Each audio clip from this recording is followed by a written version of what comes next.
Hello and welcome to Fear Noir. Before we begin, take a moment to leave a comment and tell me where you're listening from. I always enjoy reading them. If you enjoy slow, unsettling stories that gently pull you deeper into the darkness, don't forget to like this video and subscribe to the channel. Now, get comfortable, let your body grow still, and allow the outside world to quietly fade into silence. Tonight, the darkness has a story waiting for you. So close your eyes, listen carefully, and let yourself drift into Fear Noir. Story 1. I cannot remember exactly what the search results showed me. The details have blurred in the way that details do when the thing surrounding them is too strange to hold on to cleanly. But something came up. That much I know. Someone out there had experienced the same thing, or close enough to the same thing that finding it made my stomach drop a little. The odds of that felt wrong in a way I could not immediately name. The post had no replies. Whoever had written it had put it out into the internet and received nothing back, just silence, and I stared at it for a moment before closing the tab and going back to my coffee. I picked up the mug, took a sip, and set it back down on the coaster. I am particular about coasters. I like things centered, so a second or two later I glanced down to check, the way I always do, the small automatic habit of it, and the mug was gone. Not knocked over, not on the edge of the coaster, gone. The coaster was sitting there empty, and the surface around it was clear, and there was no mug anywhere within reach. I sat with that for a moment, and then I did what most people would do, which is talk myself out of it. I told myself I had taken it downstairs without thinking, some automatic sleepwalking version of myself carrying it to the kitchen while my conscious mind was elsewhere. I went downstairs and checked. The sink was empty. The tables were clear. I opened the fridge on some vague instinct and found nothing unusual. I even looked inside the fireplace, which tells you something about the state I was already in. White mug with a cat sticker. It would have stood out against most of the furniture in that house. It was not there. It was simply not anywhere downstairs. I made a decision in the way you make decisions, when the alternative is sitting with something you cannot explain. I decided it was gone and that it was no longer my problem, and that I had work to finish.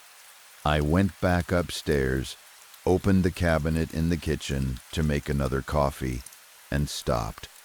Every cabinet was full of white mugs. Plain, identical, boring white mugs, packed in from front to back, shelf by shelf. I stood there with the cabinet door open and looked at them. Then I opened the next one. Same thing. Every cabinet in the kitchen was filled with them, stacked and arranged as if they had always been there, as if my mismatched collection of different cups had never existed. I went back to the fridge I had checked 5 minutes earlier and opened it. White mugs, dozens of them, sitting on every shelf where food should have been. Not one of them was the mug I was looking for. I can describe what I felt, but I want to be precise about it, because the word fear does not quite cover it. Fear is something I have felt before, in ordinary situations, in moments of danger that had a shape and a cause. This was something older and less specific, a feeling that lives below fear in whatever hierarchy the body uses to organize its responses to the world. A sensation of wrongness so complete that my skin felt like the wrong container for what was happening inside it. I started going through the house, opening things, checking rooms I had been in minutes before. The mugs were everywhere, not just in the kitchen. They were appearing in spaces I had already looked at, sitting in places they had not been when I passed through those rooms, and I could not keep up with it. Every time I turned around, there were more of them. I stood in the middle of the kitchen and made myself breathe. I tried to construct a rational explanation, something I could hold on to, but nothing I could think of had the structural integrity to support what I was seeing. No person could have done this. Not in the time available, not in a house with locked doors, not at this scale. I decided the best thing I could do was get myself into a room I could lock and try to think clearly from there. I reached over and turned off the air conditioning on my way out of the kitchen. Some distant, practical part of my brain noted that I was at least in control of my electrical bill. And then I understood that what I had felt on my neck was not the air conditioning. No open windows, no ventilation. The unit was off. Whatever had been moving against the back of my neck was breath. Someone had been standing close enough behind me to breathe on my neck, and I had written it off as a draft, and now there was nowhere in the house that felt safe to turn my back to anything. I went up the stairs on all fours, faster than I have moved in years, and I got into my bedroom and locked the door, and stood in the middle of the room trying to get my breathing under control. I had locked myself in. The rational part of me understood immediately that this was not the safe option I had wanted it to be. I called the police and told them someone had broken into my house. I could not tell them the rest of it. There was no version of the rest of it that would have helped me. I was pacing the room when I made the mistake of looking at the window. 2 handprints on the glass, the fog of breath between them, still warm enough to be visible, and a note pressed against the inside of the window, written in a hand I did not recognize. My window is 20 feet above the ground. There is no ledge out there, no balcony, nothing to stand on. Whatever had put its hands against that glass had done it from outside, from a height that nothing with a body like mine should have been able to reach. The note said, "To find the mug, or I was next." I read it several times. I want to be honest about the specific quality of the fear that produced, because it was different from what had come before.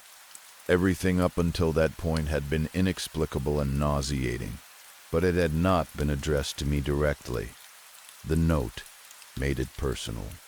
Something with capabilities that defied everything I understood about physical reality had chosen to communicate with me, and the message it had chosen was about a missing coffee mug.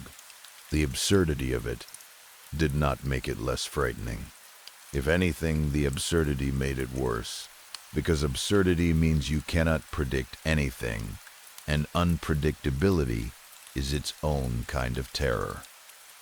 The noise from behind me hit like a physical impact, not a slow creak, not the horror movie version of a door swinging open on its own. Loud and sudden and violent, like something had kicked it. I turned around. There was a trail of white mugs leading from where I was standing to my closet door, and I stood there and thought about it, really thought about it, because something in me was still trying to find a way to process this as something survivable. The trail started at my feet. Not at the closet. The end of it was where I was standing, which meant it was not an invitation for me to follow. It was a path that led toward me. Whatever was in the closet had been given a route. The door opened violently, and what came out was me. A version of me, a destroyed and impossible version, with eye sockets that had been stretched and forced open to hold 2 white mugs where the eyes should have been. The jaw was broken and pulled too wide for the face around it, the mouth too large the proportions of everything wrong in a way that a human face should not be capable of being wrong. The voice it made was high and distorted, and it kept saying the same things, that it hurt, that I should kill it, that it hurt so much. Over and over, in that wrong-pitched voice that kept breaking on the words. The room tilted. I took steps backward, and I do not remember the window being open, but I went through it anyway and fell 20 feet and landed in the way that should have killed me, but did not. The police found me when they arrived. I was taken to hospital. My physical injuries were minor in a way that should not have been possible given the fall. I did go into cardiac arrest. They brought me back. The police searched the house and found that someone had been living inside the walls for 12 years. There were tunnels connecting the closet to the attic and down to the bathroom. 12 years of hidden passages through my home. 12 years of someone moving through the spaces inside my walls, breathing the same air I breathed, existing just behind every surface I had ever leaned against. I have thought about this constantly since they told me, and I understand that a person living in the walls can explain some of what happened. The breathing on my neck, possibly the sounds, the knowledge of the layout of my house. But it does not explain the mugs. It does not explain the window. It does not explain what walked out of my closet. I am writing this from the hospital, and I am going to do what the note told me to do, because I do not want to find out what or your next means, and because the only direction I have is to find a white mug with a tuxedo cat sticker, and I am going to follow it. I know how that sounds. I know the description is almost useless. Custom white mug, small tuxedo cat sticker on the side. There is nothing else to distinguish it. But if you have seen it, if it has turned up somewhere near you, I need to know. And there is one more thing. I noticed it a little while ago, and I have been sitting with it since, trying to decide whether to include it, because I am not sure what it means. I can see into the common area from my hospital bed, the nurses, the other patients, the people who have come in and out since I was admitted. I have been watching them without really meaning to, the way you watch things when you are too tired and too frightened to focus on anything specific. Every single one of them is drinking from a plain white mug. Story 2. 5 years ago, I made camping a regular part of my life, and it became one of those habits that quietly shapes everything around it.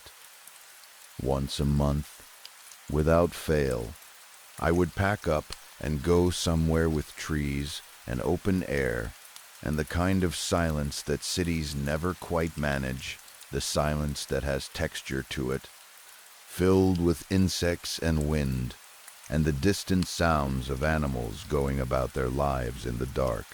There is something about sleeping outside, away from walls and roofs and the particular staleness of indoor air, that resets something in me. I started doing it because I needed it, and kept doing it because I still do. I mostly stay close to home, in the forests I know well enough to navigate without thinking too hard. But this trip was different. I had been sent to Portugal for work, and it seemed like a waste to fly all that way and spend every evening in a hotel room staring at the ceiling. The country was green and strange and full of landscape I had never walked through, and I have never been able to resist a new forest. I took care of the practical things first, checked my bag twice, made sure I had everything I needed, sent a message to my friends with my location and a rough timeline for when I expected to be back. This is something I always do, not out of fear but out of habit, the kind of responsible habit that feels faintly silly right up until the moment it isn't.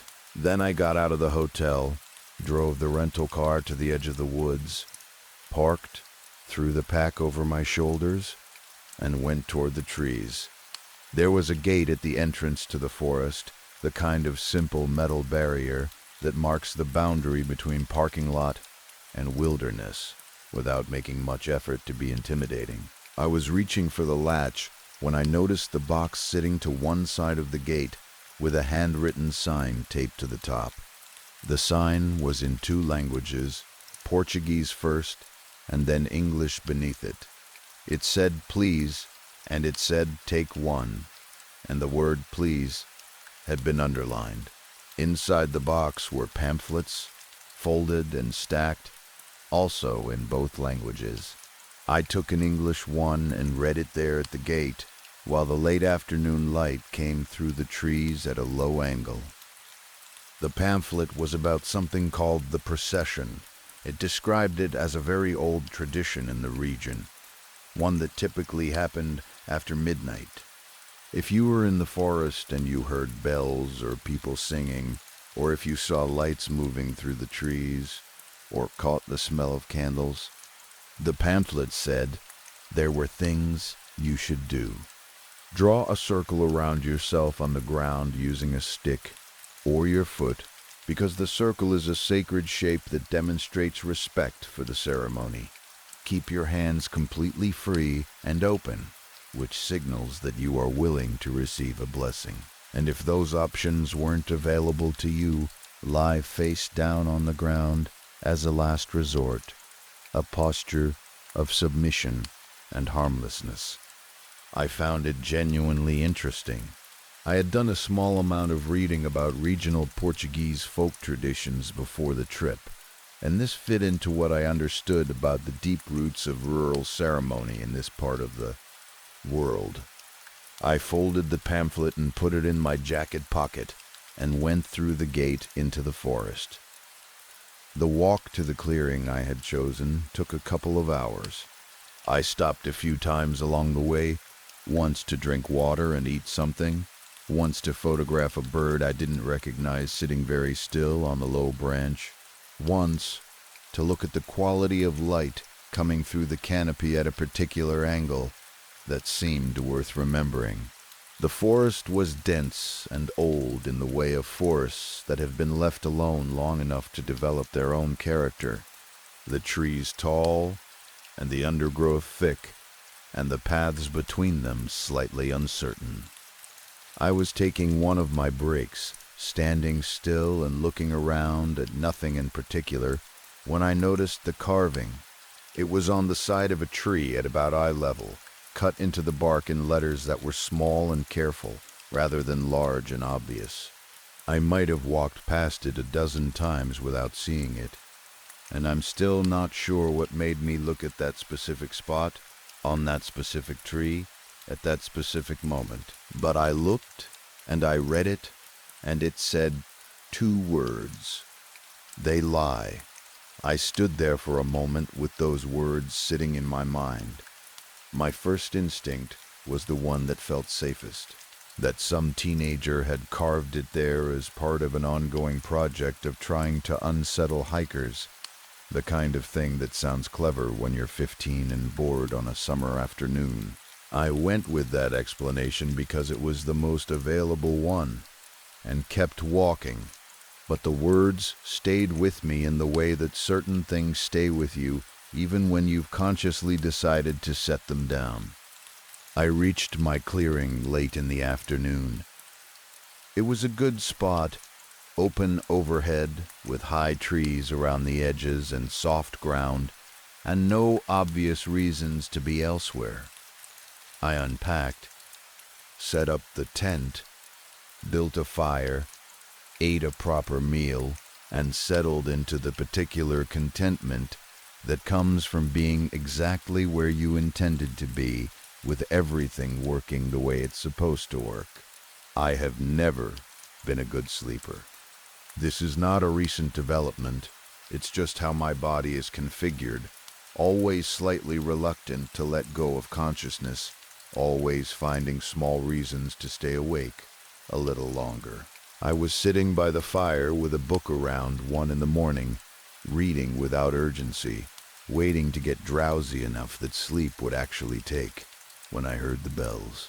They came from somewhere in the trees to my left, not close but not distant either, the kind of distance where you can hear something clearly without being able to see its source.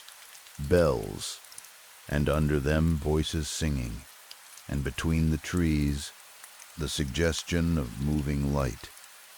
I remembered the pamphlet immediately and took it out of my pocket and read it again in the firelight to make sure I was remembering the instructions correctly. I put the book down on the ground, picked up a stick, and drew a circle around myself, walking its perimeter carefully, making sure it closed properly. Then I dropped the stick and opened my hands at my sides and watched the lights through the trees. Everything stopped. The bells stopped. The singing stopped. The lights, as far as I could tell, stopped moving. The forest went quiet in a way that felt different from ordinary quiet, as though it too was paying attention to something. Then the lights began to move again, and they were moving toward me. I tried to be reasonable about the fear that was coming up in me. This was a local tradition, something that had been happening in these woods for a very long time. Something the regional authorities apparently considered safe enough to provide a pamphlet about at the forest entrance. People do things at night in places they consider sacred. That is not inherently frightening. It only becomes frightening when you are alone in a foreign forest at 1 in the morning, and the thing you are watching is coming toward you across dark ground. Within a few minutes, I could see the person at the head of the procession clearly enough to make out detail. She was a woman, carrying a metal cross that was at least 6 feet tall, holding its weight in a way that looked like it was costing her something. She was pale. The skin of her face, flat and colorless, in whatever light the procession was generating around itself, and she looked exhausted in a deep way, the kind of tired that has been accumulating for a long time and has no near end in sight. Behind her came 2 lines of figures, all of them dressed in black vestments with hoods drawn forward over their faces. The hoods were deep enough that there was nothing visible beneath them, no features, no skin, just darkness where faces should have been. They did not make any sound. They moved without speaking and without the sounds of footsteps that people usually make when they walk on ground with leaves and sticks scattered across it. They stopped at the edge of my circle and looked at me. That is the only way I can describe it. They looked at me, even the ones with nothing visible under their hoods, and I felt the attention of all of them at once as a physical thing, a weight, and a direction. I did not know what they wanted or what came next, and the pamphlet was in my hand, and the last option it offered was to lie prone on the ground, so I did that. I went down flat with my face toward the earth, and I closed my eyes, and I waited. I heard something heavy hit the ground. The cross, I thought. The woman had put down the cross. Then a second sound, the woman herself going down, collapsing onto the ground nearby. The figures around me began to speak in unison, words I could not parse, in a language that may or may not have been Portuguese, but that my ears could not find any footing in. They tried several times, and I kept my face in the dirt, and tried to communicate through my stillness that I meant nothing against them, and understood nothing of what they were saying. Then one of them stepped into the circle. I felt him lean over me, and then his hand came down on the back of my head. The cold of it went through my skull immediately. Not the cold of skin or air, but something else, something that moved through the bone and into whatever is behind the bone, reaching inward. My head began to hurt with a sudden, overwhelming intensity, the kind of headache that doesn't build but arrives fully formed, and the cold spread downward through my spine and into my limbs. My body stood up. That is the clearest way I can put it. My body stood up, and I was not the one who stood it up. I was present inside it, aware of everything happening, my senses intact and my thoughts running, and my fear completely functional, but the physical machinery of movement had been taken out of my hands. I watched myself reach down and pick up the cross. I watched myself move into the position the woman had been holding, at the front of the procession, the weight of the metal settling into my grip in a way that confirmed it was real and heavy and actually there. After that, the details become unreliable. I remember the sensation of cold, persistent, and total, and the sensation of moving, and a kind of dull, febrile fog that sat over everything the way high fever sits over your thinking and makes it soft and distant. Whatever happened in the hours that followed exists in my memory as impression rather than event, felt rather than observed. I woke up on the floor of my hotel room. The floor, not the bed, not even close to the bed, just the floor on the far side of the room, near the window. I was soaking wet from head to foot, my clothes heavy with water, as though I had been submerged, and then simply placed where I was found. I was cold and dizzy and weak in the specific way that follows a fever, the way your body feels after it has spent a long time doing something difficult without your conscious participation. There was pain in my neck, a specific, located pain, not muscular, something on the surface of the skin. I put my hand to it and felt texture where there should have been none, something raised and deliberate, an arrangement of lines, carved or burned into the skin at the base of my neck. I got to my feet slowly, using the wall for support, and made my way to the bathroom mirror, a cross, branded into the skin of my neck with the clean lines of something made intentionally, not torn or scratched, but formed, the same shape the woman had been carrying through the forest. The smell reached me before I understood what I was smelling, something organic and very wrong, the specific kind of decay that gets past your defenses before you have a chance to prepare for it. I followed it to my backpack, which was sitting on the floor beside the bed, and I knelt in front of it and opened it. I will not describe in detail what I saw when I looked inside. The woman from the procession was in my backpack. The woman who had been carrying the cross through the forest at 1 a.m, pale and exhausted, who had fallen to the ground when I lay down in my circle. I don't know how she got there. I don't know what she was. I don't know what the procession was, whether the pamphlet at the gate was made by people who understood what they were writing about, or by people who only thought they did.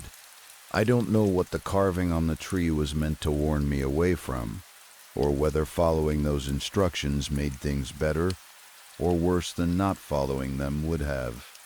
I know that I have not been camping since. I know that the mark on my neck has not faded.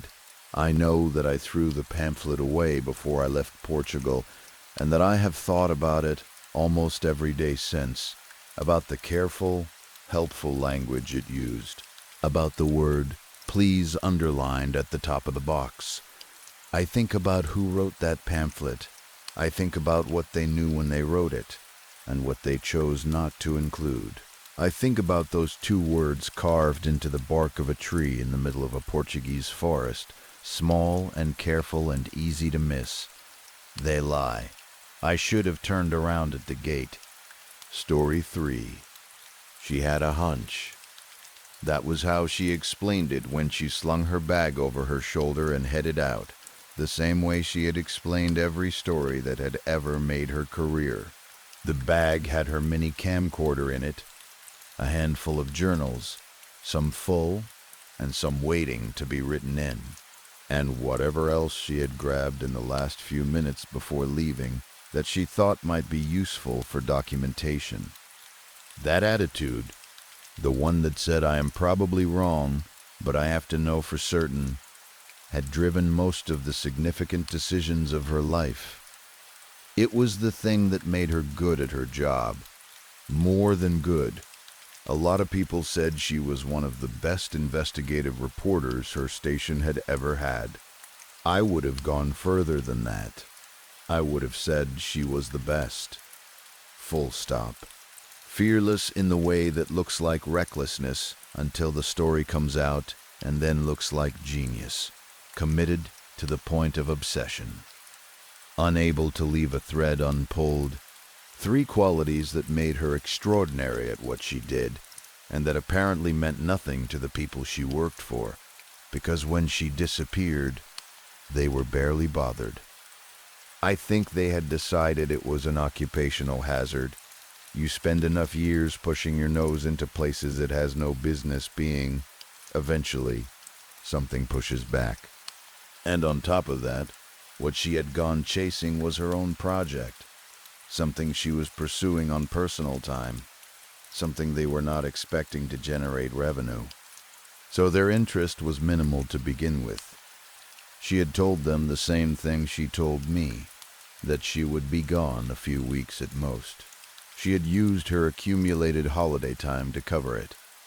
And when 8 months passed without a single message from her, not a text, not an email, nothing, I called them. I called multiple times over multiple days. Eventually, someone picked up and told me, in the most carefully worded and professionally detached way possible, that they had not heard from her, and that they did not particularly care. She had been making good money, well into 6 figures, and she was generous with it. Living with her had never been a problem on her end, and the arrangement worked for me, even if other people wanted to frame it as me taking advantage. I had a job. Bartending is not nothing, but I was not under any illusion that I was as indispensable to my workplace as I had assumed Sarah was to hers, and when I decided I was going to go find her, the bar did not fall apart without me.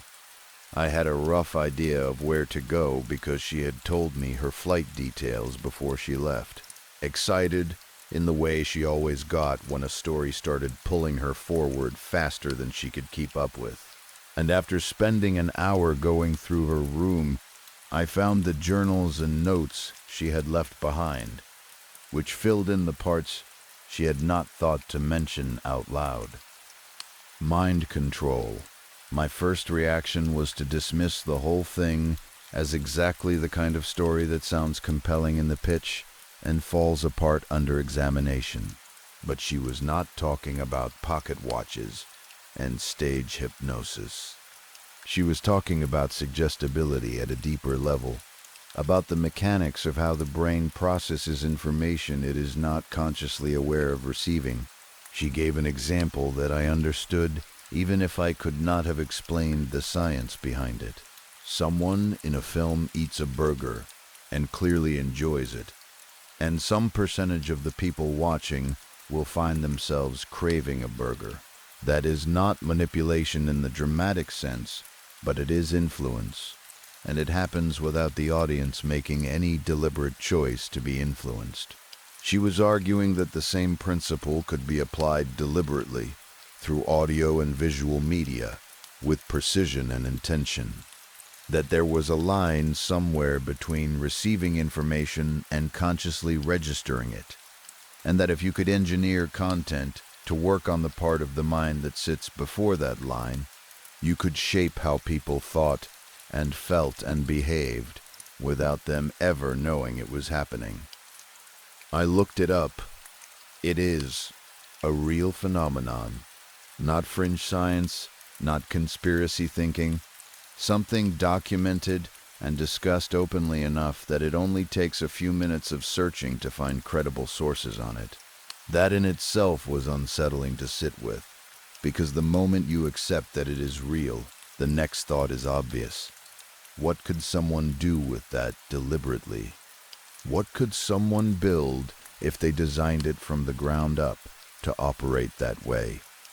Sarah believed she had found the answer to that question. She had found something she was calling a podcast, though podcast felt like an inadequate word for what she described. Something that existed purely as a delivery mechanism for subliminal content. The conversation was scripted, the visuals edited at the level of individual frames, the audio engineered to carry messages underneath the surface of the audible content. Its purpose, as far as she could determine, was to manufacture compliance, to cultivate ignorance and conformity in whoever consumed it toward ends she had not yet identified when she left. Reading her notes made me feel sick in a slow and creeping way, page after page of it, each one adding a layer to something I did not want to fully picture. I have heard of subliminal messaging before, in the vague cultural way most people have. The backwards messages in records, the jokes about Navy recruitment in old cartoons. I had always treated it as a curiosity rather than a genuine concern. What she was describing felt categorically different, more precise, more powerful. She wrote that it could potentially start and end wars, and reading her reasoning, I did not think she was being dramatic. By the time the plane began its descent, I had read enough to feel genuinely frightened about what I was flying toward, and not entirely sure I was the right person to be doing this at all. I have always hated flying, and the cabin pressure does nothing for the tinnitus I have been dealing with for years, which had gotten significantly worse since I started a new medication about a year before any of this happened. By the time we landed, my ears were ringing badly enough that I was focused mainly on getting inside somewhere warm and quiet, which meant I did not pay much attention to my surroundings as I made my way from the airport to the bed and breakfast I had booked. The city was small and cold, still wearing the last of the winter's snow, even as spring started to make its presence known. I had not packed for cold weather, and I felt it immediately. The owner of the bed and breakfast was waiting when I arrived, tall, thin, completely bald, the kind of person whose energy fills a room slightly more than you want it to. Friendly in a way that felt effortful, but friendly enough. Given that he seemed like the most accessible source of local information I had encountered so far, I asked him whether a woman with our surname had stayed recently. He paused. It was brief, maybe a second, but I caught it, a look moving across his face that he smoothed over quickly with an expression of exaggerated thought. He said he did not think so. Then he opened the door to my room, and I saw her suitcase sitting in the corner. He did not move to take it. He had seen me see it. He pivoted immediately, performing a laugh he did not quite land, telling me, of course, that girl, she had been there months ago, packed up and gone to see Mr. Skins. Forgot her bag behind. He laughed again. He suggested I hang on to it for her. I asked where she had gone before he could get the door closed. He pointed past me to the window on the opposite wall, which framed, with the kind of precision that felt almost deliberate, a single house sitting at the top of a hill. Mr. Skins. His house on the hill. I want to tell you that the name and location did not immediately read as every horror cliché compressed into a single image. But I would be lying.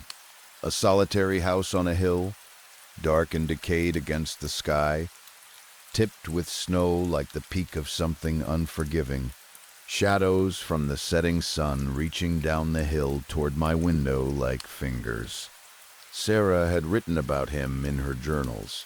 I reminded myself of that as I stood at the window looking up at the building. She had gone there willingly, which meant I had to go too. The morning was bitter, and the cheap jacket I had bought locally was losing the argument with the cold by the time I reached the front door. A sign stood in front of the house that had survived longer than it probably should have, the wood warped and the paint mostly gone, only a few letters still legible. M-S-K-N-S. The doorbell produced movement from inside, heavy footsteps approaching, and then the door opened. He was not what I expected. Mid-30s, tall and broad, in a way that registered as imposing before anything else did, but with a face that seemed genuinely warm. Glasses. Hair that curled tight to his head. He looked at me with mild confusion, but did not ask why I was there before stepping aside to let me in. The hallway was narrow, longer than the outside of the house had suggested it should be, stretching back into shadow. He led me to a room off it and directed me to an armchair, then disappeared and came back with 2 cans. He cracked one and handed it to me. Mug root beer. He asked if I minded him putting some music on. I shrugged. Jazz started playing from somewhere. I watched my drink without being obvious about it. He seemed like a genuinely nice person. Warm and funny and comfortable to be around. The kind of presence that makes a room feel less hostile than it should. I was aware of myself relaxing despite every reasonable instinct telling me not to. He asked what had brought me there, and I told him about Sarah, stumbling through it more than I meant to, my confidence failing me a little in the face of someone who seemed so entirely unthreatening. He remembered her. Reporter girl, he said. She had come by asking questions about his work. He asked how much I knew. I told him not much, that I had read some of her journals but could not claim to understand most of it. He looked around the room for a moment and then asked if I was not enjoying my drink.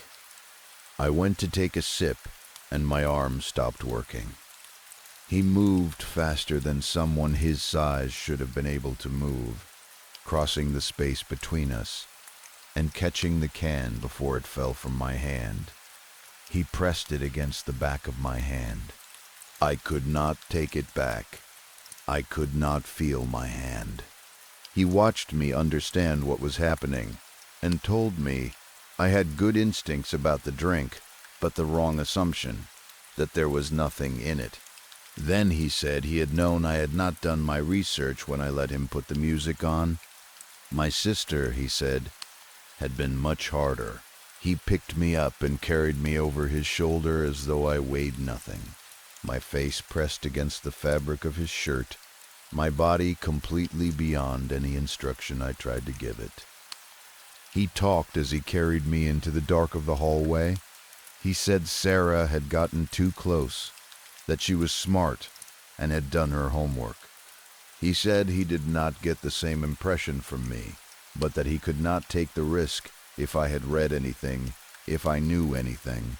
Her journals. I had mentioned her journals.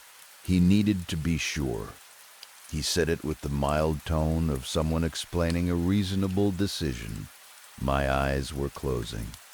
Then everything was black. The ringing woke me. My tinnitus, which had been bad before, was at a level I had never experienced, an auditory needle driving itself through my skull. I was sitting in a leather chair, my limbs stiff and unresponsive with pins and needles. There were headphones over my ears, and I pulled them off with fingers that barely worked. The room came into focus slowly. Dim, lit mostly by the blinking lights of machinery. Basement, no windows, stairs leading up to a door lost in shadow. And in the corner, a chair with a girl in it. It took me longer than it should have to recognize her because She did not look like herself anymore. She did not look like anyone who had been eating or sleeping. The tubes ran into her arms from machines I could not identify. Her sleeves rolled back to accommodate them, and the skin they fed into was stretched tight over bone, vacuum sealed against a skeleton that was trying to show itself through.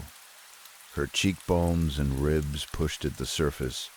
Her face was covered with a nebulizer, strapped tight enough to press and reshape what little flesh remained on her face. Headphones were fitted over her head above it, and her stomach, impossibly, was enormously distended, swollen in grotesque contrast to the rest of her frame, having burst through her clothing. Her eyes were open and completely empty, staring at nothing, focused on nothing, not there at all. But she was breathing. Rapid, shallow breaths, pulling in whatever the mask was pumping into her with frantic hunger. I got across the room and started calling her name and shaking her as gently as I could manage without being gentle at all, because I was panicking. I unclipped the mask and let it swing aside. She was smiling, a small, fixed smile that had nothing behind it. She was laughing silently to herself at something that was not in the room. Footsteps started above us. I went for the bindings at her wrists and ankles. Leather, locked, no give. I pulled at them until my fingers ached and nothing moved. Light came down the stairs as the door above opened. I fumbled the nebulizer back into place badly and ran for the nearest large machine and got behind it. He came down without hurrying, looked around, went to Sarah and reattached the clip on her mask that I had not managed to fasten properly, then stood and looked at my empty chair in silence. He started moving through the room, checking behind things with the performance of someone who was not actually searching, who already knew exactly where I was and was enjoying the process of making me aware of that. I ran for the stairs the moment his back was to me. He was fast, faster than he should have been. His hand caught my ankle at the 5th step, and I went down hard, my temple hitting the edge of a step with a crack I heard before I felt, then my jaw on the one below it. He dragged me back by the ankle while I clawed at the stairs, and I kicked backward, connecting with his face once, twice.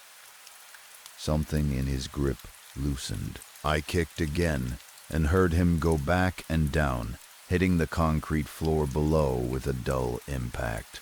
I did not look back. The house above was nearly dark, and my phone was gone. I moved through it with my hands out, opening doors I should not have opened, finding in each room what I came to understand was not an isolated situation, but a collection, row upon row of what Sarah had almost become, people in varying states of the same process, some further along, some so far along that the bones had given up under the pressure of the skin compressing against them, and broken, zigzagging through dried and leathery surfaces, some of them long since split open at the stomach, printed fabric of various colors spilling out onto the floor. I stopped being able to respond to it after the 2nd or 3rd room. There was no space for it. I needed to find the front door. He was following, slow but constant, every footstep a little louder behind me, the blood from my bitten tongue leaving a trail he could follow without any difficulty. A window at the back of the house showed me the moon, and I used it to orient myself. Followed the direction of the light through the nonsensical angles of the hallway until I found the front door. He caught me there too, got both my legs in one hand, dragged me back from the door, reached for my throat. I hit his nose until it moved in a way noses do not move. Hit it until he let go. drove my thumb into his eye until the grip on my legs finally came free. Then I was through the door and outside, and running until I was not running anymore. I came back to myself in a hospital. Dislocated jaw, cracked skull, fractured larynx, hairline fracture in the ankle. They explained all of it, and I lay there and listened and did not try to tell them the rest. The hearing problems I reported since waking up, the tinnitus that had reached a level beyond anything I had experienced before. They ran scans and found nothing, and told me they did not know, which I have chosen to interpret as confirmation that something happened to me in that basement that does not show up on imaging. I am home now, and this is the part I am telling you because it matters. He has a presence online. One of his videos appeared on my screen about a week after I got back, and within minutes I had a headache bad enough that I had to close it. But since then, nearly every night, I have been waking up to a podcast playing through my speaker. His voice, friendly and warm the way it was when I sat in that armchair and let my guard down, coming through the little device on my shelf while I slept. I got rid of the speaker. I am telling you to do the same with yours. Not as a suggestion. If you have one of those devices that plays things while you sleep, that can be activated without you waking up, get rid of it, because the version of you that wakes up afterward might not be the same one that went to sleep. And Sarah is still up there. I have not stopped thinking about how to go back. I just have not figured out yet how to do it without ending up in that basement again. And this time, without the tinnitus to save me. Story 4. I have been living with the memory of a particular night for more than 20 years now. I never told anyone about it. Not my closest friends, not my parents, not even my wife. Who knows me better than anyone alive, and who has sat with me through the worst moments of my adult life without ever knowing what the worst moment actually was. I kept it sealed up in a part of myself that I learned to avoid. The way you learn to avoid a room in a house where something bad happened. A painful, low, seething, mind-warping quiet. The kind of quiet that settles in when something is terribly wrong but paying attention to it won't do any good.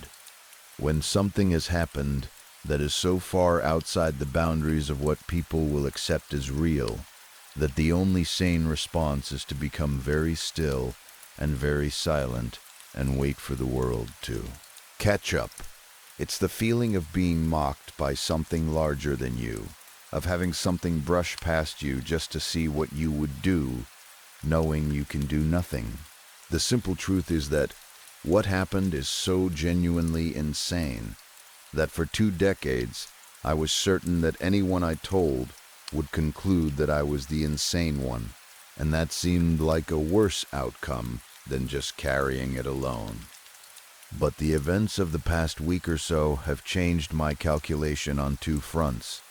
The world has become just insane enough that I think people can believe me now, and I have no doubt whatsoever, none, that a plan that was set in motion nearly 40 years ago has finally, fully come to fruition. It started in 1999. I was 22 years old, almost 23, living with 3 friends in a quad apartment about 40 minutes outside of Atlantic City. I was working toward an associate's degree at night and spending my days at Radio Shack, selling people batteries and component cables, and answering questions about things I actually found genuinely interesting. My 3 roommates, Frank, April, and Marcia, along with our neighbor and group fixture Greg, all worked the service industry in various configurations, the bars and casinos that were the economic engine of that part of New Jersey. We were, if you want to be generous about it, A ready-for-television ensemble of young people with clashing sleep schedules, unresolved romantic tension running in multiple directions at once, and a collective relationship with our rent that could best be described as aspirational. We drank and we partied, but we weren't bar people in any conventional sense. We rarely went out to enjoy what the area had to offer in terms of nightlife, mostly because none of us wanted to spend money we didn't have, and partly because socializing in the same establishments where you worked has a way of eroding whatever boundary remains between your job and your actual life. Instead, we explored abandoned buildings. I only learned recently that this has a name and a community built around it. Urban explorers, they call themselves. And honestly, learning that felt like it cheapened something. Like finding out a song you thought was yours had been playing on the radio for years. What we did felt particular to us, to that group, to that specific mix of boredom and curiosity and youth. We skulked through abandoned malls, sharing joints, took a slow hiking tour of a derelict rail car factory while passing around beers. And the year before all of this happened, we had done vodka shots in the rotting hallways of an abandoned hospital outside the city. We weren't scavengers in any serious sense, and we weren't ravers, though occasionally we edged toward both. One time Frank got April ecstasy pills and 2 sweaters with glow sticks threaded through the limbs for her birthday, and that was the wildest it got.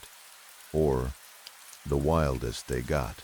Mostly what we wanted was the adventure of sneaking in, moving through dark hallways with flashlights, feeling the particular aliveness of being somewhere you weren't supposed to be, having a few drinks, and slipping back out before anything bad happened. We were a little afraid of getting caught. We were more afraid of running into someone dangerous in the dark. It was October, the weekend of my 23rd birthday, and my friends had a surprise in mind. The fog that night was the kind that rolls in and changes the character of everything, thick and purposeful, sitting low across the parking lots and roads. Marcia pitched the idea of finally going after what we'd been calling the Big Kahuna for months, a recently shuttered 21-floor, 500-room luxury hotel and casino that had closed down and been sitting empty while its legal situation sorted itself out. We had been scoping it out since it closed, circling it, testing the edges, and each time we came close, the security presence had been just enough to push us back. But the fog that night changed the math entirely. It was rare that all 5 of us had the same night off. It was rare to have that much fog. It felt like something that had been arranged. We parked 3 blocks away and walked to a gap in the chain-link fence that Frank had spotted during the drive. We went through single file and jogged across the parking lot in the fog, moving as fast and as quietly as we could. The security truck was out there somewhere, its headlights sweeping uselessly through the soup, a blind thing searching for something it couldn't find. We made it to the garage entrance, breathless and laughing, all 5 of us pressed against the concrete wall in the dark, already giddy from the champagne and the beer and the sheer pleasure of having made it this far. Frank had a lockpick set. He had grown up learning things from his father that most people's fathers don't teach, and while this had caused problems for our living situation before, specifically the time police came looking for him, and we all had to have a very unpleasant conversation afterward, it also made him genuinely useful in moments like this one. He worked the sliding lobby door from the garage side, while Greg held the light steady, and within a few minutes, it slid open, and we were inside. The lobby was cavernous, granite and scuffed marble, Plants left to rot in their pots, the smell of stale air and damp autumn underneath everything. But the air quality was better than some of the places we'd had to retreat from in a hurry, and the building itself was extraordinary. It became clear within the first few minutes of walking the casino floors that whoever had closed this place had done so in a hurry, or hadn't cared much about what was left behind. 90% of the furnishings were still there. The craps and blackjack tables stood with their felt intact. The little bars of soap and bottles of shampoo were still in every room. 3 casino floor bars had been left completely untouched, their bottles still on the shelves, their glasses still on their racks. Marcia set up her battery-powered lantern on one of the bars, and within a few minutes had located a bottle of Dom Perignon sitting behind a row of cheaper champagne, overlooked or forgotten. We drank it out of crystal champagne cups, all 5 of us standing beneath a mural of a tropical island, and I made a small speech that I remember making, but now think about differently. I talked about worth and worthlessness, about how something can be valued at $200 one month and be abandoned and forgotten the next, about the nature of what we were doing and what it meant. Long live the explorers, I said, and they cheered it back at me, and we stood there young and loud and completely unaware of what the building had on its roof. We found working elevators which delighted us, and we rode them to the top while Frank raced us up the stairs, and we could hear him howling from the shaft as we went. On the roof, we took photos, and April produced a small birthday cake she had brought in Frank's backpack, which was genuinely touching even when the candle refused to light in the wind. We did shots. We had a luggage cart race down one of the long hallways. Marcia and I drifted away from the group at some point and found one of the penthouse suites, a room with a canopy bed that had been partly stripped but was still more comfortable than anything any of us could afford. We lay on it face to face and talked about things I can't specifically remember anymore, but which felt important and easy, and good in the way conversations feel when you're young and a little drunk, and you're with someone you trust. April came in and interrupted whatever moment existed by throwing an empty rum bottle at us and missing, which was typical. And then she started doing the thing she did when she drank too much, which was cry and say the things she'd been holding back. She couldn't make rent. She'd sent her last paycheck to her mother in the hospital. And somewhere in the middle of all of that, she said something about how Marcia and I should be together, how we were better than her and Frank. And then she made a remark about killing herself that was partly a joke and partly not, and then she ran for the stairs to the roof. Marcia and I went after her. We were calling her name, calling Frank's name, moving through dark corridors with our flashlights cutting shapes out of the black. We turned a corner and found Frank and Greg had already intercepted her at the base of the maintenance staircase, and April had been distracted from whatever she'd been planning by what Frank was holding in his hands. It was olive green and roughly the size of a microwave. Multiple cylinders protruded from it, and 2 rod-like antennas and a bank of 3 small red lights blinked steadily on its surface. Frank said he'd tripped on it on the roof. He turned it in his hands in the crossbeam of several flashlights, and I could see writing on it in a language none of us recognized. And then he turned it once more, and I saw a symbol that I did recognize immediately and clearly. A radiation symbol. I told him to put it down. He yelped and dropped it.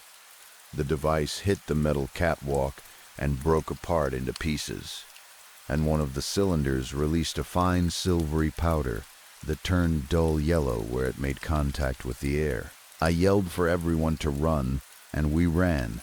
and Frank and April fumbled in the dark with a dropped flashlight, while Marcia and Greg and I held the elevator. We got out through the parking lot at nearly 5 in the morning, the fog still thick but the security truck gone, and drove home with Marcia behind the wheel because I lost at rock, paper, scissors on my own birthday. I slept until 6 the following evening and woke up with a brutal hangover that I was treating with a hot shower when Frank and April pushed into the bathroom, looking the way that people look when something has gone very wrong inside their bodies. Their skin had gone pale and strange. They had raised rashes across their hands. Their movements were unsteady and wrong, the kind of unsteady that has nothing to do with alcohol still in the system. They were soaked in sweat, and there was vomit on them, and Frank slumped against the counter, and April's nose started bleeding, and I stood there in the shower with the curtain pulled back, wrapped in a towel, feeling like someone had hit a switch in my chest and everything had gone from 60 to 0 in a single second. Greg had already called 911 and was on the phone describing their symptoms in detail. I found out later that this was probably how they were found so quickly. I went back into the bathroom and Marcia appeared in the doorway screaming, asking what was happening, and I told her to go back to her room and close the door, which she eventually did. I put on clothes and found a mask and gloves and the cleaning supplies, and I used a mop to push a bucket into the bathroom for them. Frank told me through everything that April had smuggled part of the device home in her bag, that it was in their room, that this was what had done it. April threw up into the bucket and said she now knew how her mother felt during chemo. I covered them with blankets while they shivered and sweated simultaneously, and I tried the phone to follow up with the ambulance and found there was no dial tone. Then the front door came in. A canister rolled across the floor. There was a bang and a flash, and someone with the consistency of a rubber wall took me to the floor before I could respond to any of it. There was screaming behind Marcia's door. I felt a sharp pain in my thigh, and that was all. I woke up, unable to see, unable to hear, unable to feel much of anything in my lower body. Something was on my face, goggles and ear coverings and a mask over my nose and mouth. All of it stuck to my skin with an adhesive that held no matter how weakly I pulled at it. A voice came at me in Russian, repeating the same phrase over and over with increasing anger, and when I screamed back at it in English, asking what it was saying, the Russian voice stopped, and a different voice came, older, Midwestern American, calm, in the measured way of someone who has done this before. He told me my name before I gave it. He told me what we had found and what it was. He explained to me, with the patience of a man who needed me to understand, that the device on the roof of the abandoned casino was a transmitter powered by a nuclear battery made with strontium-90, designed for long-term operation without maintenance. It had been placed there as part of an off-book Soviet program activated in 1988 by KGB hardliners who understood that their world was ending and decided that ending deserved a response. The transmitters broadcast a fail-safe code on a continuous loop to sleeper operatives embedded across the United States and Europe, people who had been there for years, some of them for decades, some of them second or even third generation, living ordinary lives with ordinary jobs and ordinary neighbors, waiting.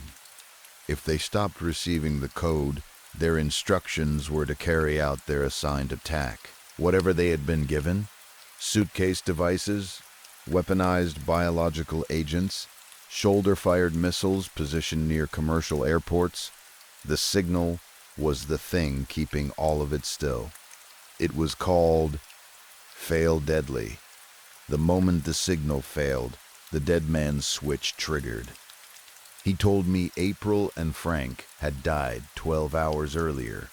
He told me Greg had tried to attack his Russian associate with a flashlight and had not survived the response to that. He told me that Marcia was right beside me, that our exposure had been less severe than the others, that they had decontaminated us while we were unconscious, but that he could not rule out longer-term consequences. He told me the building and everything in it had been dealt with. He told me that several transmitters on the East Coast were still operational, that no attack had been triggered, that they had, over the years, managed to neutralize a number of the sleepers, though not without incidents, and that TWA Flight 800 was one of the things that happened when something went wrong. When I asked him what was going to happen now, he said that what was going to happen had already happened. The goggles and mask fell from my face. The sensation returned to my legs. 2 doors opened behind me, and the floor tilted, and I rolled out onto pavement and heard a van accelerate away. Marcia found me and helped me up and pointed at what remained of our building, which was a foundation and some scorch marks and a biohazard notice on the utility pole citing a methamphetamine lab fire and emergency demolition. We walked to a coffee shop. We found $2,000 each in our back pockets and a number for a local shelter. We talked about what had happened to us, and the more we talked, the more unreal it became, and the less either of us was able to look at the other without seeing how insane we sounded. A few days later, we buried Frank and April and Greg in closed casket funerals. The official cause of death, the meth fire. Their families asked us questions we couldn't answer honestly. After the funerals, Marcia and I stopped speaking entirely. For years, I scanned for the frequency at Radio Shack using the demo equipment on the floor. And eventually, I bought a receiver when the store closed, and I kept it in whatever apartment I was living in at the time. A low growl, soft-spoken numbers, and nothing more. Every time something significant happened in the world, I would check. When September 11th came, I checked, and the frequency was still there, and I was certain enough in my own amateur analysis to be certain it wasn't Soviet revenge. I took a lot of Xanax. I tried on different explanations for what had happened to me: radiation hallucination, drug exposure, a rival intelligence operation testing whether Marcia and I were CIA. But none of them fit as well as the simple and insane truth. I never visited another abandoned building. Sometime around 2015, the numbers stopped. The frequency went silent. I stayed up all night in my basement, waiting for a news alert that would tell me something had detonated somewhere, that something had been released, that the dead man's switch had finally gone off. I fell asleep and woke up and checked the news with my heart in my throat. What I found took me 90 seconds to piece together. There was a building, a specific, famous, heavily branded building, where I knew a transmitter had sat on the roof through decades of operation. Through the late Cold War and the collapse of the Soviet Union and everything that came after. The building had a new owner by then, had been carrying his name on its facade for years, a man who had attached himself to it during one of his many transactions. And on June 16th, 2015, under the lights of dozens of news cameras, he descended an escalator and announced his candidacy for President of the United States. I understood then in a way I hadn't before that the transmitter going silent was not the failure of the program. It was the completion of it. The sleeper had already been activated, not with a bomb or a biological agent or a missile, but with something slower and more thorough and more devastating than any of those things. A man who had been plucked for his particular qualities, his corruptibility, his vanity, his shamelessness, his willingness to sell whatever he had to whoever was buying, and planted into the center of American life like a parasite, like a heartworm, to do from the inside what no external attack ever could have managed. To bring the democracy to the edge of autocracy, to push it toward the brink of civil war, to hollow out its institutions and its alliances and its basic shared agreements about what was real, to make the country so sick with itself that it could barely stand. The Soviet Union fell, but the plan it made in its dying years did not fall with it. It just waited. With the patience of a transmitter running on a nuclear battery in the dark, on the roof of a shuttered casino in Atlantic City, sending its signal out into the fog. And when the right man walked into position, the signal stopped, because the signal was no longer necessary. I am telling you this now because I have kept it long enough, and because the world has finally become strange enough that the truth is no longer the most unbelievable thing in the room. I lost 3 friends to that night in 1999. I lost years to the silence of it. I lost something I cannot name precisely that had to do with being 22 years old and believing the world was basically legible and containable and mine to move through with a flashlight, and a sense of adventure. What I know now is that the revenge was never going to be loud. It was never going to be a flash or a detonation that everyone could point to and name. It was going to be the slow kind, the patient kind, the kind that wears your institutions down from the inside until you can barely recognize what you used to be, the kind that lets you do most of the damage to yourself. That is what was on the roof of that casino. That is what the fog helped us find. And that is what I should have left alone in the dark, where it was sitting, blinking its 3 small red lights, sending its numbers out into the night. Story 5. In the northern suburbs of Moscow, there stood for more than 30 years a structure that seemed to have been designed not by architects following a brief, but by something with a darker sense of purpose. The Havrinskaya Hospital, known locally as HZB, was a brutalist concrete edifice that had been abandoned mid-construction and left to accumulate decades of darkness, water damage, graffiti, and the particular kind of dread that settles into buildings when human intention has been withdrawn and something else has moved in to fill the space. From the air, the building's footprint traced the shape of a biohazard symbol with an accuracy that felt less like coincidence and more like a statement, which earned it the nickname the Umbrella among the urban explorers and thrill-seekers who made the place a destination. But this is not about the building's architecture or its pop culture associations.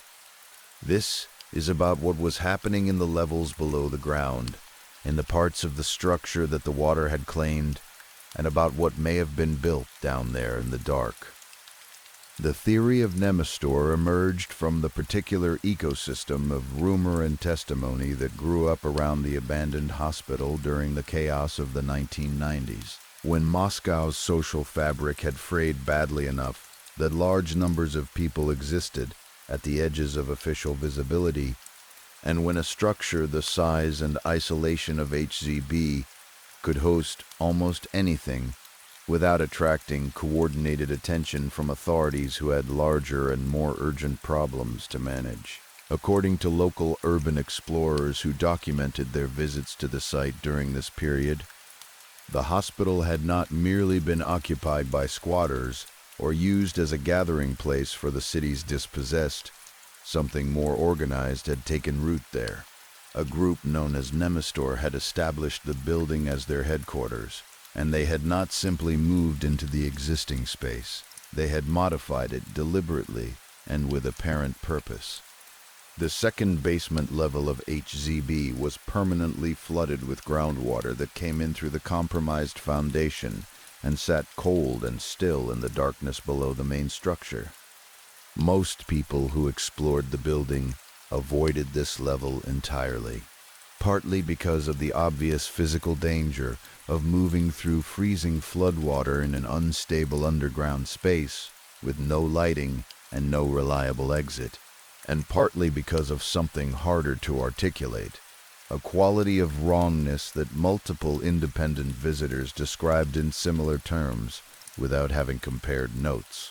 Those who claimed knowledge of Nemastor's activities said the cult had gone into that flooded darkness not to avoid it, but to inhabit it, and that they had constructed something down there in the submerged black, a temple of some kind, built to exist underwater, built for rituals that required the particular atmosphere that only complete submersion and complete darkness and freezing cold can provide together. Around the same time that Nemastor was said to have consolidated its presence in the hospital, the surrounding woods and neighborhoods began to generate a different kind of story.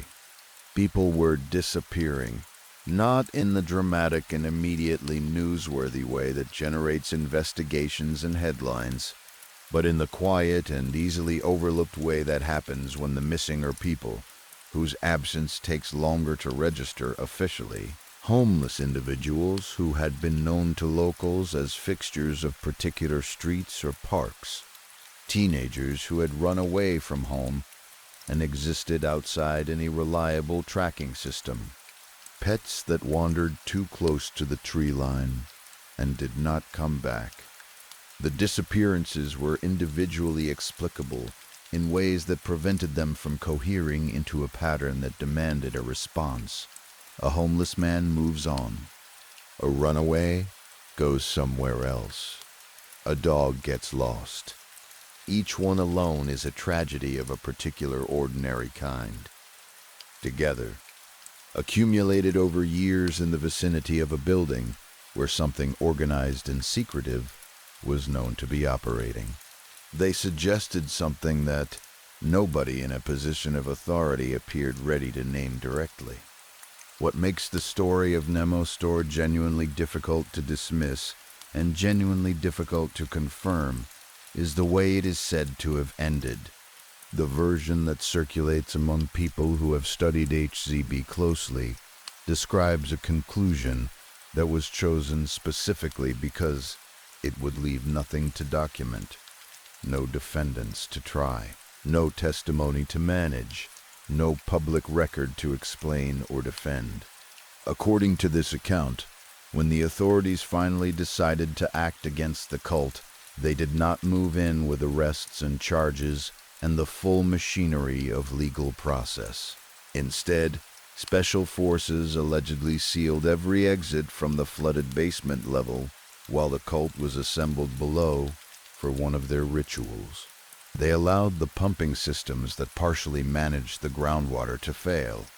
The water rose in the dark in a sealed underground space with no way out, and everyone gathered there drowned.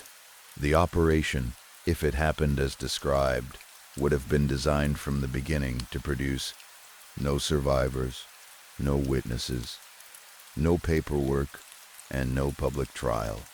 Just silence and water, and the particular kind of erasure that happens when the people responsible for documenting something are also the people who decided it should not be documented. The impossibility of verifying this is precisely what makes it lodge so deeply in the mind. Absence of evidence and evidence of absence are not the same thing, and when the alleged architects of a cover-up are the same institutions that would be responsible for investigating it, the circular impossibility of proof becomes its own kind of testimony. What can be said with certainty is that the building stood for decades with a reputation that was consistent and widely corroborated, that people did disappear in its vicinity, that something organized was operating within it, during the 1990s, and that the official record of what HZB was and what happened there is notably thin, given the scale of what the rumors describe. The hospital was demolished in 2018. This is the part of the story that has the most recent evidence attached to it, because the people who came after are still there and still talking. The concrete was cleared, and the site was redeveloped into high-end residential towers, the kind of gleaming modern construction that is supposed to signal transformation. That is supposed to say that whatever a place was before has been replaced by something new and clean and forward-looking. New residents moved into the apartments and began their ordinary lives in what the development materials would have described as a desirable northern suburb of Moscow. They started talking about the cold spots first, not the general chill of a poorly insulated building or the drafts that come through gaps in new construction that has not fully settled, but localized cold, specific to certain sections of hallway, certain corners, places where the temperature dropped noticeably and consistently, regardless of the season or the weather outside. Then came the sounds from the pipes, a rhythmic metallic clanging that moved through the building's infrastructure at night with a regularity that suggested pattern rather than the random percussion of water pressure and expanding. Metal. Locals who remembered the hospital recognized the description immediately. They called it the hospital's heartbeat, a sound the building had been known for during its occupied years. A pulse that people who spent time inside HZB described as emanating from somewhere below the accessible levels, from the flooded dark below everything else. The idea that had circulated about the hospital during its standing years was that it was not simply a building, but something more like an organism, a living system that had developed its own rhythms and its own hungers over the decades it sat, abandoned and inhabited simultaneously, accumulating whatever it accumulated in its basement levels and in its flooded depths. Buildings are not supposed to be organisms. They are not supposed to have hungers. The demolition of a building is supposed to end it completely, to reduce it to rubble and then to nothing, to clear the site for whatever comes next without remainder. But the people now living in those towers are reporting things that were associated specifically with HZB, sounds and temperatures and qualities of atmosphere that did not belong to the new construction and had no architectural explanation. As if whatever the hospital had been, or whatever had made its home in the hospital, had not required the concrete to continue. As if the organism had simply transferred itself into the next available structure on the same ground. The ground itself is the thing that does not change. The demolition took the building. It did not take the 30 years that happened inside it. It did not take the flooded basement or whatever was built down there, or whoever drowned in the dark when the water rose and the exits were sealed. None of that went anywhere when the concrete came down. It simply lost its container and found the next one, moving upward through the foundations of the new towers, the way groundwater moves, slowly and inevitably, and without asking permission. If you find yourself in Moscow, if you find yourself in the northern suburbs, looking up at the towers in Hovrino, with their clean lines and their lit windows, and their suggestion of ordinary, comfortable life being lived inside, it is worth knowing what you are looking at. You are looking at apartments built on ground that held one of the strangest and most deliberately obscured chapters in the city's recent history. You are looking at a place where people gathered in freezing flooded darkness for purposes that were never made fully public, where others disappeared without official explanation, and where the ending if the accounts are accurate, was chosen specifically because it would leave no record. The building is gone. The record is officially empty. The ground remembers everything, and the pipes at night still carry the sound that the people who lived near the hospital for 30 years learned to call its heartbeat, still beating, just a few floors below wherever you happen to be sleeping. Story 6. The events of that night happened about 20 years ago, during the latter half of winter break in our freshman year of college. Noah and I had gone to separate schools after graduating, so when his parents announced they would be out of town for their anniversary, it felt like exactly the right opportunity to catch up the way we used to, with video games and junk food and no particular agenda. I even managed to get my older brother to buy us a bottle of vodka for the occasion. We were deep into catching up on the months we had spent apart when I suggested the idea of doing some urban exploration, which was something we had both done casually before, and which seemed like a reasonable way to add some texture to an otherwise uneventful break in a city that offered very little by way of excitement. Nearly every city in the Midwest exists in that awkward middle space where it is too developed to offer anything genuinely scenic and too small to offer anything genuinely urban, and ours was no exception.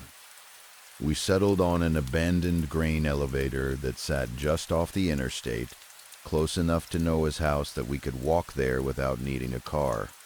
The cold that night was serious. The kind of cold that sits well below 10 degrees before wind chill enters the calculation, and we bundled up accordingly, with hats and gloves and scarves and heavy coats.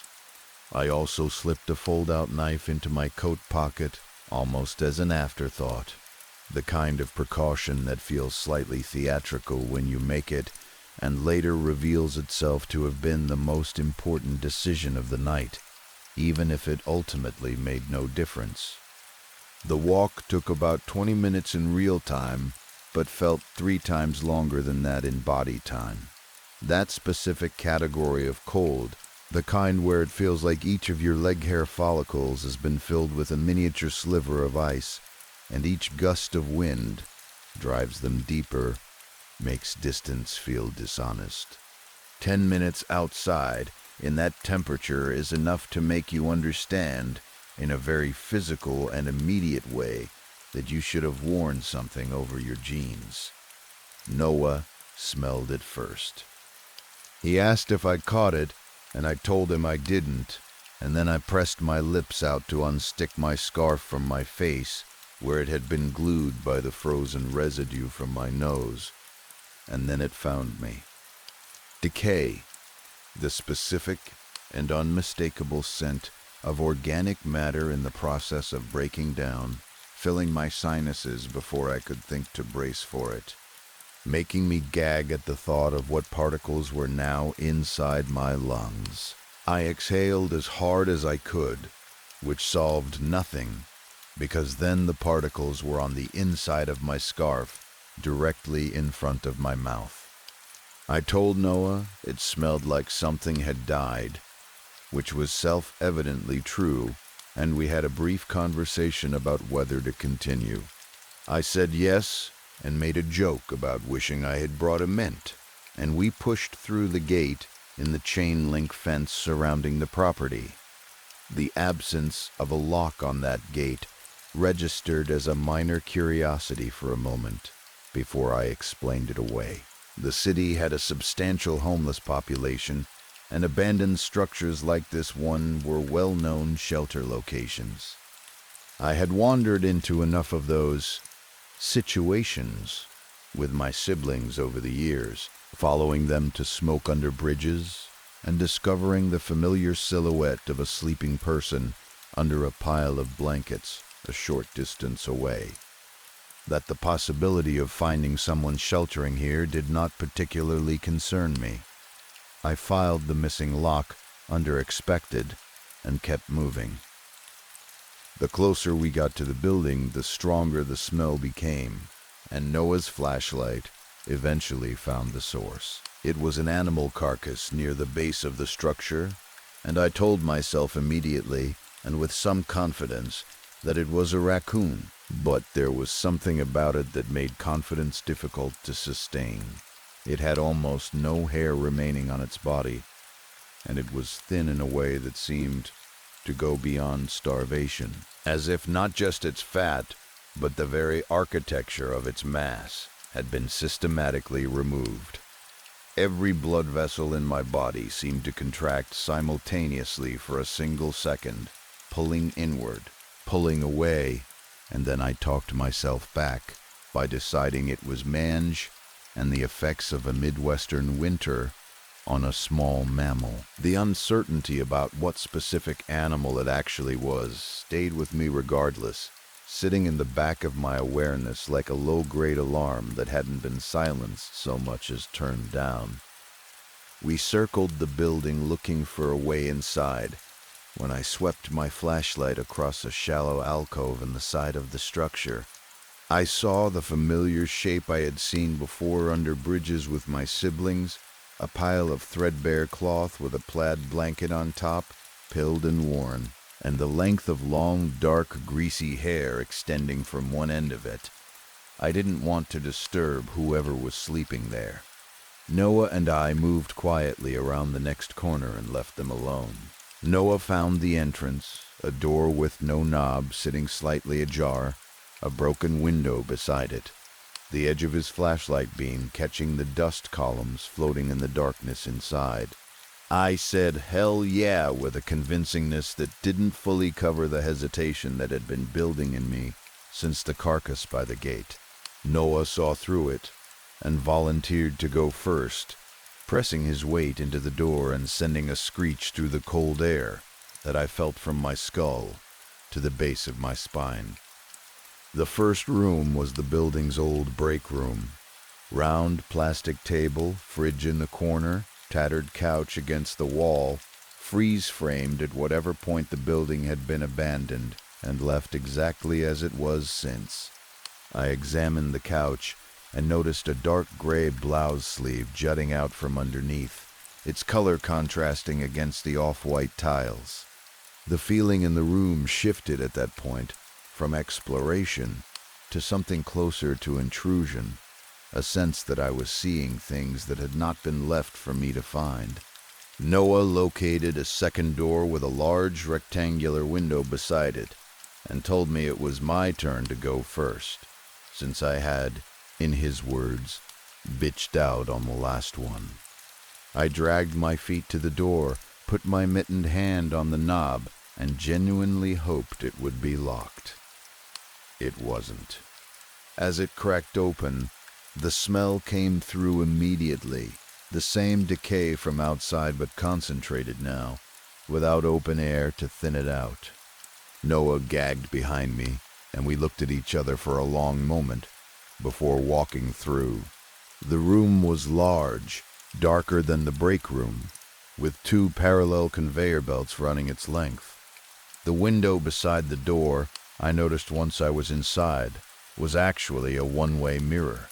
We vaulted over a section of belt and walked in the corridor between the machine and the wall, moving toward the far end of the room with a shared and unspoken decision to be as quiet as possible. I became acutely aware of my own heartbeat. The smell intensified as we walked, and my flashlight eventually landed on a second carcass, same hairless quality as the first. This one identifiable as a fox, or what had been a fox before whatever process had removed its body fat with such thoroughness that an animal already lean by nature looked as though it had been turned inside out and emptied.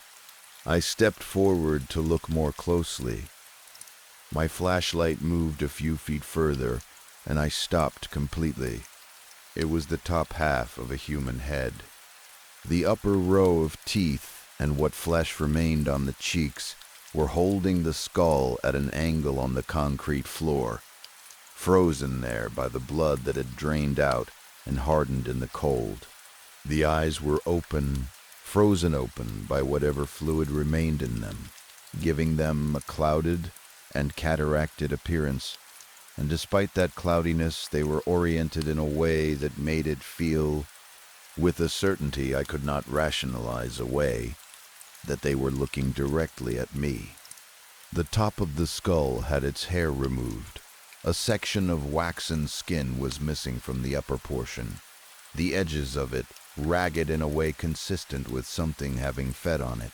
The fox, most likely. All the air left my body without me exhaling. I felt tears starting in the corners of my eyes, and the muscles of my face pulling down into an expression I recognized from childhood.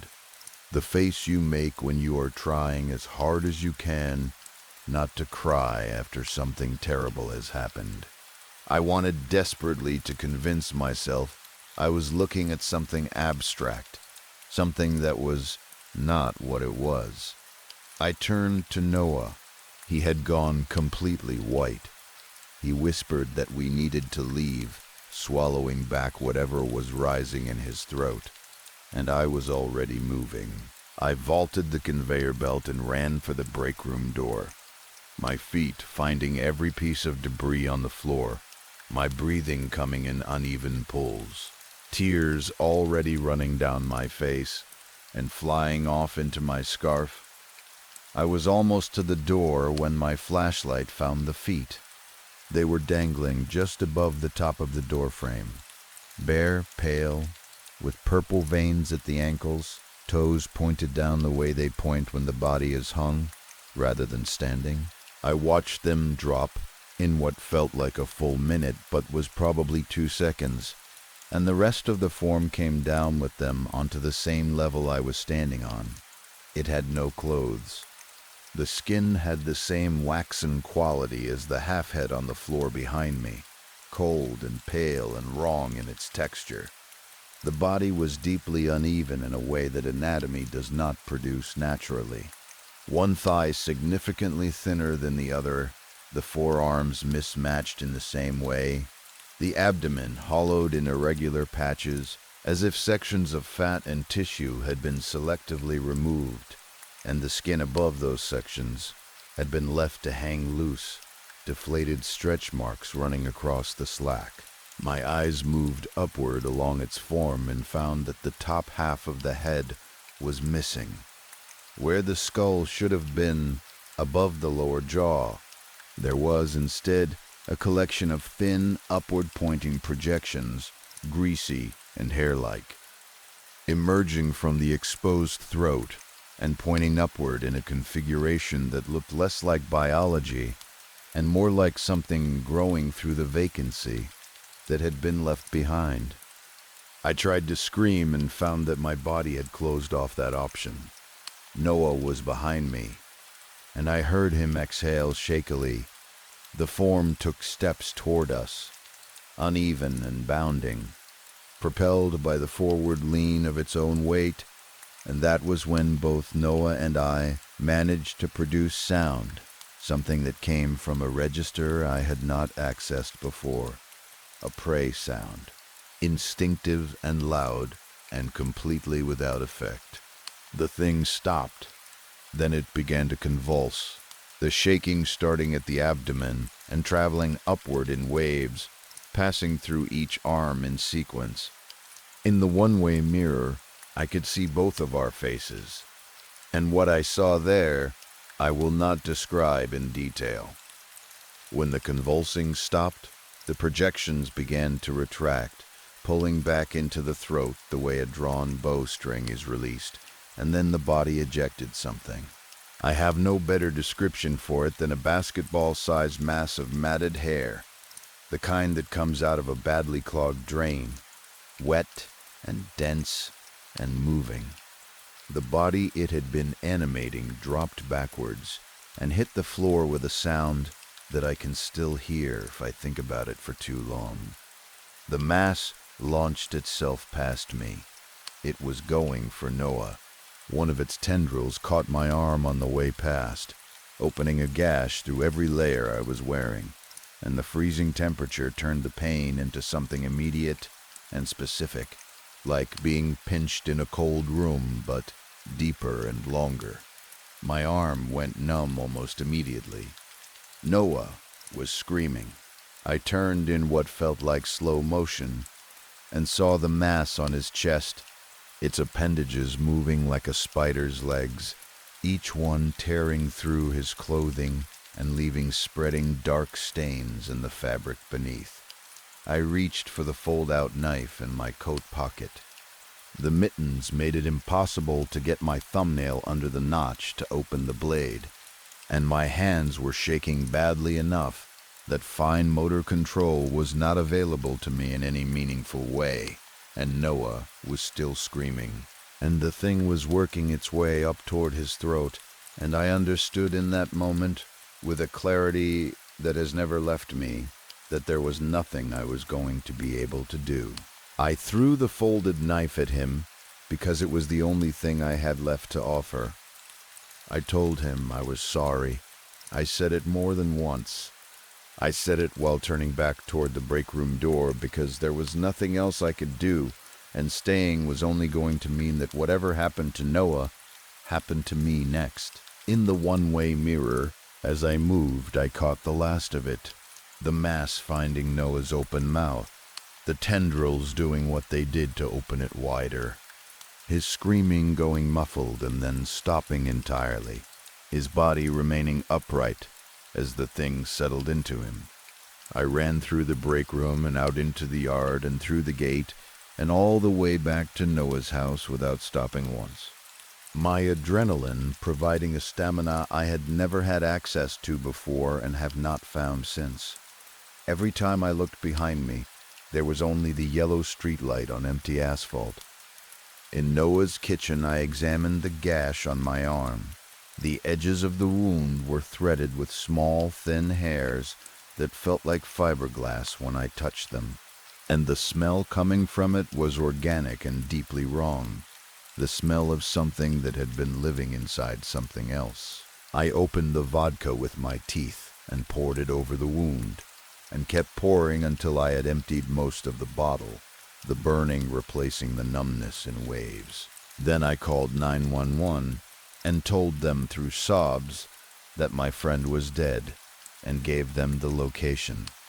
The next thing I remember clearly is an EMT closing my arm with stitches while I sat unable to form sentences. Noah was cremated. I attended his funeral. I could not look his parents in the eye for the entire service, and the feeling of that, the specific weight of sitting in that room, having survived, and being unable to explain why, or how, or at what cost, has never gone away.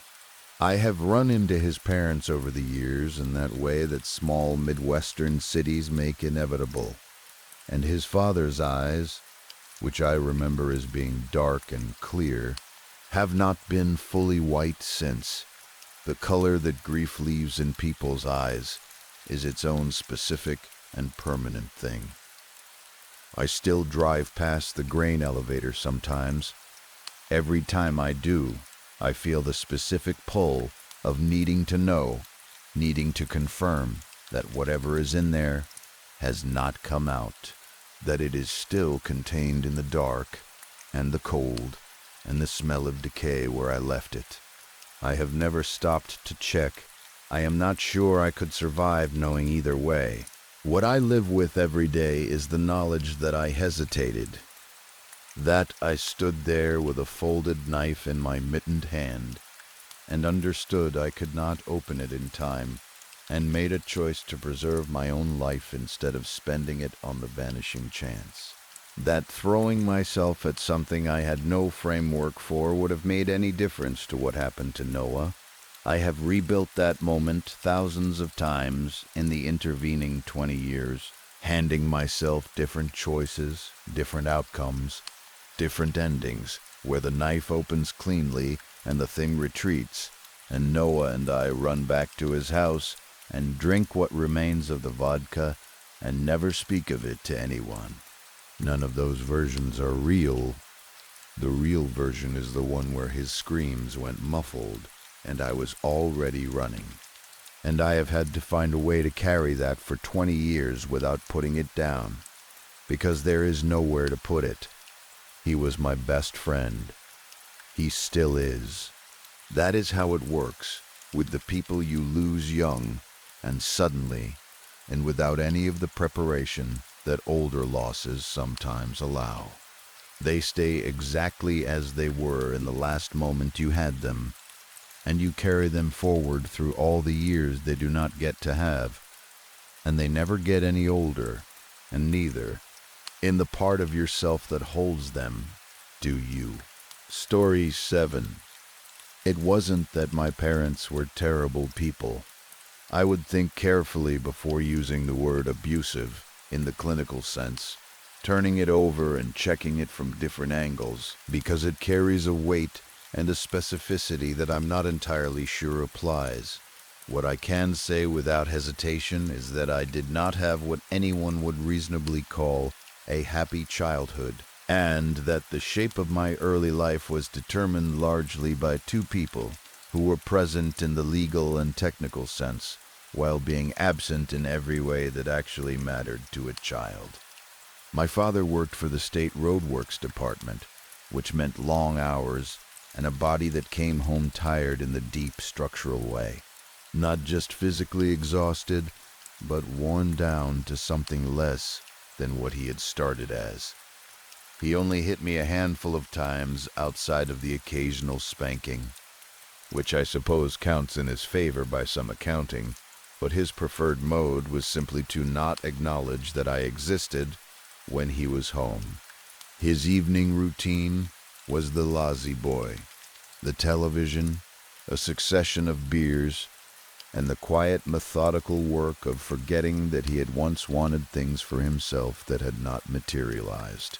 My mother managed a grocery store and had organized her entire existence around the ambition of becoming its general manager, which meant double shifts and political maneuvering and a constant positioning of herself for visibility with the people above her. I never doubted that she loved me. Love was not the issue. The issue was that she would have needed to be home to express it, and home was not where her attention lived. What I had instead, from so early in my life that I cannot identify a beginning point, was something else. I have hazy memories from when I must have been 1 or 2 years old, lying in the dark of my room and hearing something speak to me softly from the shadows. Not frightening, not threatening, nothing that made my small body tense or my breathing quicken. The opposite of that. A warmth that preceded any sound. A sense of presence that registered before I was old enough to have language for presence. And then a voice, or something like a voice, singing or speaking in low tones that told me, in whatever way such things are communicated to very young children, that I had value and that I was not alone. It never touched me.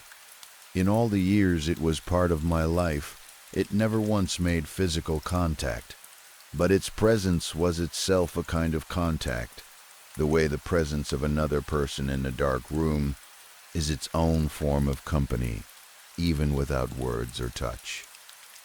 I was not afraid of the dark as a child, and I have always attributed this to whatever that presence was and whatever it did to my earliest relationship with darkness.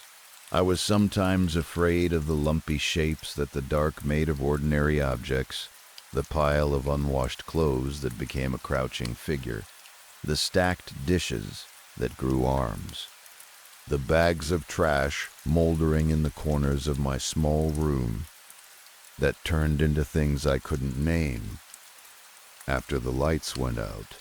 But whenever that fear arrived, the voice would come and the fear would go, and I would lie there in the dark, feeling held without being touched. I didn't put a name to it until I was around 5 or 6. After that, I called it the voice, which was accurate if not particularly creative, and by then it had become so woven into the fabric of my daily life that I had stopped examining it the way you stop examining things that have always been there. I was aware even then of how these stories usually go. The friendly presence in the dark that turns out to be something building toward a demand, something patient and strategic, gaining trust over years in preparation for the moment it reveals what it actually wanted. The voice was never like that. It asked nothing of me. It gave me no instructions and sought no information, and never once attempted to redirect my behavior toward anything that served it. It existed in multitudes, or it sounded that way. Different voices all carrying the same warmth toward the same end, and it never came out until the lights were off, which meant I had never seen it clearly, except for those moments when it would arrange itself into something roughly human-shaped in the shadow, a silhouette that stood or sat at a distance and simply kept me company. As I got older, it began to be useful in more direct ways. 5th grade, a science test worth 30% of my grade. A room the size of a generous closet, with one lamp making an island of light in the dark, and my brain refusing to hold the information I was pushing into it. I have never been unintelligent, but retention has always been a specific weakness of mine. The way certain things just slide through whatever surface is supposed to catch them and disappear. I could have told you every Pokemon and every episode of Naruto, and the precise details of any number of things that interested me, but the science curriculum was not among those things, and my brain treated it accordingly. I could feel the voice gathering itself in the far corner of the room, as far from the lamp as the space allowed, making that sound it made when it arrived, like the whisper of something soft moving across carpet. I told it about the test and what it was worth and what would happen if I failed it, and it listened with the attentive quality it always had, seeming to consider things among itself, and then it told me to go to bed. Leave the book open on the desk, turn off the lamp, and let it worry about the test. I wanted to argue. I had argued with myself about studying all evening, but the voice had never given me bad guidance, so I did what it said, and it sang me to sleep the way it always had. I woke the next morning with a pain in my ear, not the deep ache of an infection building, but something more immediate and specific, like a presence, something occupying a space that was not quite the space ears are supposed to have things occupying. I scratched at it and pulled at it and got no relief. On the bus I was cramming from the textbook in a rising panic when a voice spoke to me from inside my ear and told me not to worry. It was the voice, smaller and closer than it had ever been, compressed into that strange, intimate proximity, and it told me it had what I needed and would help me through the test if I wanted. I said yes and thanked it and sat in class, trying not to pull at my ear while it fed me the answers I needed in a whisper that nobody around me could hear. I passed with enough points to keep my grade where it needed to be and avoid summer school. After that, it happened regularly. I would wake with that sense of something in my ear, that small, compressed version of the voice, settling in for whatever the day held. And it would be there for tests and presentations and social situations that made me want to disappear, and then it would be gone once the anxiety-inducing thing had passed. I began to expect it, and to draw comfort from the expectation. It was there for more than the practical things.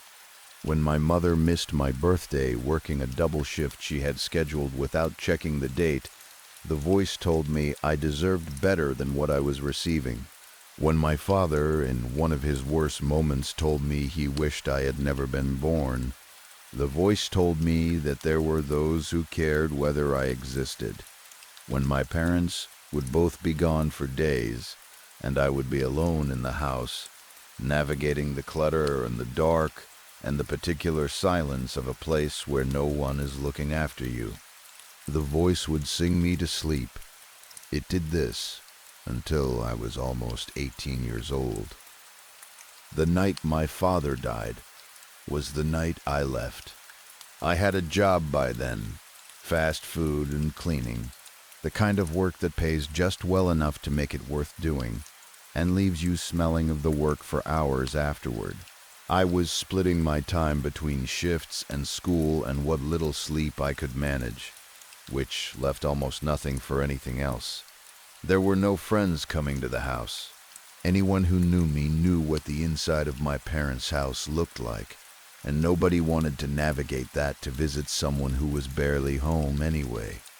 The place had deteriorated further in the past year, since my father lost his job and stopped contributing anything except an escalating pile of beer bottles and wine boxes, and the ambient misery of a man watching his own life from the outside. My mother's response to his emotional withdrawal had been shopping, which she did in volumes that had no relationship to need. Bags and boxes of things she never opened, accumulating under a layer of dust, filling the narrow paths between rooms until even those were becoming difficult. I came home just after 10:30 to find my father not on the couch where he usually was, but at the dining room table, sitting and staring at the wood surface with bloodshot eyes and the specific expression of a man who has decided that someone else is responsible for the current state of things. The bottles in front of him numbered 5 or 6. My mother was not home, which meant dinner had not been made, which had apparently become my responsibility without anyone informing me. What followed was a version of a conversation I had been part of before, escalating through the familiar stages of accusation and grievance until he was on his feet with his fist formed and his face close to mine, telling me to get out in a voice that smelled like a distillery and carried the weight of genuine intent. I did not fight him. He had several inches and a significant amount of corded muscle on me, and fighting would only have determined the manner of the beating rather than whether one occurred. I went to my knees and pulled myself into a ball and waited, counting in my head, waiting for the blow that was coming. It didn't come. I opened my eyes after 30 seconds and found that my father had gone completely still.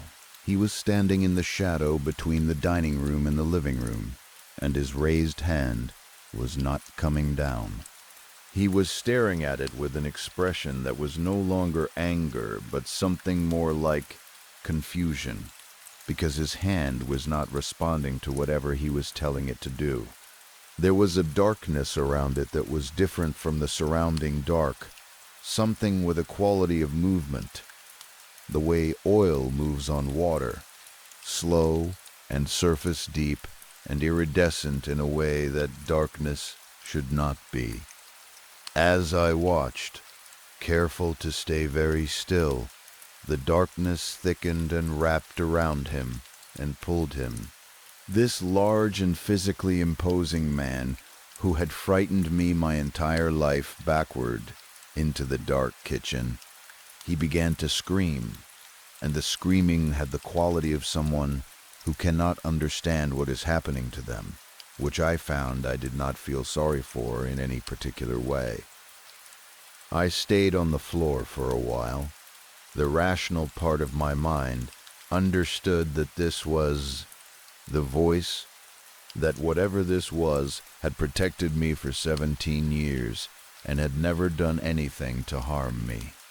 But a different part of my mind was processing the image of something pulling a grown man through a dark doorway and was not ready to be reasonable about it yet. When his sounds began to get softer and wetter, I found my feet and went to the kitchen doorway. The voice was crouched over my father, where he lay on the linoleum. He was not moving. I reached up and turned on the light without thinking, the automatic response of someone who wants to see what they are looking at before deciding what to do about it. The light hit the entity and it dissolved, not evaporated, but disaggregated, falling apart into its components, which were cockroaches. Not a few of them. An architecture of them. A colony that had arranged itself into something with a human shape. That turned its composite head toward me for a moment in the sudden light before the shape lost its coherence and they scattered, flowing into the gaps under the refrigerator and the cabinets and every dark seam in the kitchen.